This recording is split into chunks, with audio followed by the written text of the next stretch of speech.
Hi everybody, Dan Illman, Matt Bernier. Race number 5 at Belmont Park on Friday. One of a slew of stakes races. This one for the 2-year-olds. It's the $150,000 Tremont Stakes, and you can bet all of the stakes races leading up to Justify's historic run for the Triple Crown with your new DRF Bets account. Join the Belmont Stakes action with free cash. Learn more at drf.com/bet. Let's take a look at the babies in race number 5, kicking off a pick 3, kicking off a double. $150,000 again, the purse, 5.5 furlongs is the distance. Matt, the number 6 is Sir Troubadour. This is a full brother to Regally Ready, who is a good sprinter on dirt, certainly a good sprinter on turf. And we know Steve Asmussen does well second time out with his maidens, especially with 2-year-olds. Is it worth something to you that this horse really fired first time out? Yeah, I think it's certainly something that you have to factor in. I thought he was really impressive when he won that day at Churchill Downs. That was back on May 17th. He was down on the rail. I know it was a sloppy sealed racetrack, but he broke really alert, went right to the front. And I love the way that he did it. And you brought up the most important thing to me. You go through this field. I don't think there's a ton of, I hate to say quality pedigrees, but I don't think there's a lot of, potential superstars as far as what the breeding is concerned, with the exception of Sir Troubadour. He's bred to be anything, being a full to Regally Ready, who like you say, he was great sprinting on turf, great on dirt. He would go middle distances on dirt.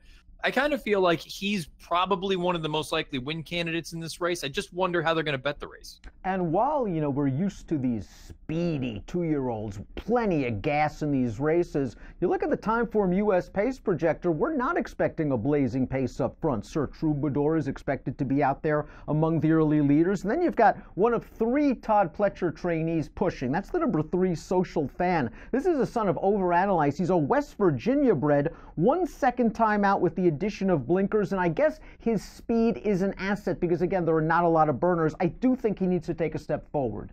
I agree. I understand they have that 1 fraction Timeform US color-coded red in that race that he ran most recently. I thought he had a pretty easy go of it on the front end. And he just, I hate to say this, I thought he was visually unimpressive. I thought it was just kind of a blah effort. I was more intrigued with the horse that finished 3rd, who came back to win on turf for the 72 buyer, and was just an absolute handful in that race to deal with. But a Social Fan, he's a nice little horse, but I don't love him in here. You always have to respect Wesley Ward in these kind of races. He has the morning line favorite, and it is a filly taking on the boys. It's the number 7, May Never Know. May Never Know popped a 72 buyer speed figure first time out, and I really thought she did it in professional fashion. There was not a lot of pace signed on. Her uncoupled stablemate, the favorite Abyssinian, was able to make an easy lead, and May Never Know inhaled her very handily turning into the stretch. Abyssinian then came back to win next time out. My concern is the pace, while it may not be blazing this time around, should be faster, and May Never Know may have a lot of work to do at the 3/8 pole.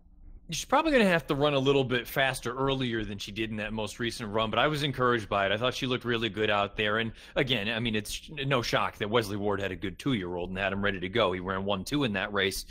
It'll be interesting to see. I love the fact that he's never been afraid to throw the girls against the boys early on, and we've seen it work numerous times in the past. Gary Stevens retains the mount. I have no real knocks against her. I think the outside draw is beneficial. She'll be able to kind of wait and see what the boys to the inside do. We'll find out. I mean, I think she's the goods, and I think there's plenty of reason to like her in here. And another reason is this formulator fact for Wesley Ward over the past 5 years, with debut winning 2-year-olds coming right back in the second start in non-graded stake dirt sprints, 40% winners, and a $4.28 return on investment. We got a couple of horses coming in from Maryland to discuss. The one is Our Brain Trust, a horse that showed some professionalism in winning his career debut at Laurel. He beat a couple of next out winners that day. He certainly did, yeah. Like you say, 50 buyer and 43 buyer for those 2 winners in their next start. This horse, I think the most intriguing thing, or the most positive thing about this horse, was broke alertly and then sat in the pocket pretty professionally, didn't freak out. That's not ever a comfortable position for a first-time starter. And finally, when it was time to go, finished really well. The gallop out was enormous, so additional distance I don't think is a problem. You get Javier aboard. I think this horse is interesting. I think the tough thing, though, it's one thing to break from the rail against So-So company. You're going to be facing much tougher company in a spot like this, breaking from the inside, some speed to the outside. I think this horse is going to have a lot thrown at him in this spot. Girls Love Me won his career debut at Pimlico back on May the 12th. I thought he was very visually impressive. I do question what he beat in that race. Yeah, I agree with that. You go through a couple horses have come to run next out anyway. The runner-up with a 42, the fifth place finisher with a 40. He looks like a very, very big horse at this point in his career. And I don't know, maybe that's a positive this early as a 2-year-old, or maybe it's a negative. I don't know how you want to look at that. I agree with you. I thought he ran just fine. And don't let that maiden 40 level bother you, because, again, the Maryland breds, they can run him for a waiver tag. And more often than not, they do that just to kind of see what they've got. Todd Pletcher has Social Fan, also has Sombaye and Outshine. Here's the formulator fact for those two. Over the past 2 years, debut winning 2-year-olds coming back in the second start in non-graded dirt sprints at Belmont. 40%, almost a 2.5 ROI. Let's first start with Outshine. This is a son of Malibu Moon. He cost a lot of money. And I like the fact that he overcame a slow pace in his debut over a sloppy track and rallied past them all. I have a feeling this horse has a lot of upside potential. He might have the most long-term potential down the road.